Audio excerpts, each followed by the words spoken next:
ഉള്ള ആളുകൾക്ക് കിഡ്നിയിൽ നിന്ന് പ്രോട്ടീൻ പോകുന്നത് പ്രിവെൻറ്റ് ചെയ്യാനും കിഡ്നിൻ്റെ ഹെൽത്ത് പ്രിവെൻറ്റ് ചെയ്യാനും വേണ്ടിയിട്ട് SGLT2 ഇൻഹിബിറ്റേഴ്സ് എന്ന് പറഞ്ഞിട്ടുള്ള മെഡിസിൻസ് കൊടുക്കാറുണ്ട് എന്നുള്ളത് നമ്മൾ മുന്നേ പറഞ്ഞിരുന്നു. അപ്പോൾ ഈ മെഡിസിന് ഗുണം ഉള്ളതുപോലെ തന്നെ ഏതൊരു മെഡിസിൻ പോലെയും ഈ ഒരു മെഡിസിനും ചില സൈഡ് എഫക്ട്സുകൾ ഉണ്ട്.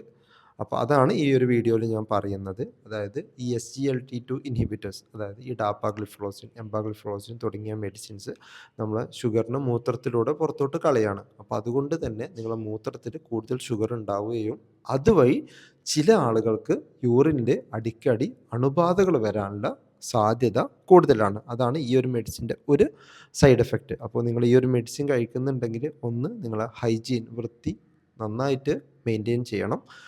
അതുപോലെ തന്നെ നിങ്ങൾക്ക് യൂറിൻ്റെ മൂത്രത്തിൽ ഇൻഫെക്ഷൻ ഉള്ളതിൻ്റെ എന്തെങ്കിലും ലക്ഷണങ്ങളോ സംശയങ്ങളോ ഉണ്ടെങ്കിൽ എത്രയും പെട്ടെന്ന് തന്നെ നിങ്ങളെ കാണിക്കുന്ന ഡോക്ടറെ നിങ്ങൾ സമീപിക്കേണ്ടതുണ്ട്. പിന്നെ റിക്കറൻ്റ് ആയിട്ട് യൂറിൻ ഇൻഫെക്ഷൻ ഉള്ള ആളാണ് എന്നുണ്ടെങ്കിൽ നിങ്ങൾക്ക് ഈ ഒരു മെഡിസിന് പകരം ഒരു പക്ഷേ ചിലപ്പോൾ മറ്റ് വേറെ ഏതെങ്കിലും മെഡിസിനിലോട്ട് മാറ്റേണ്ടി വരാനും സാധ്യത കൂടുതലാണ്.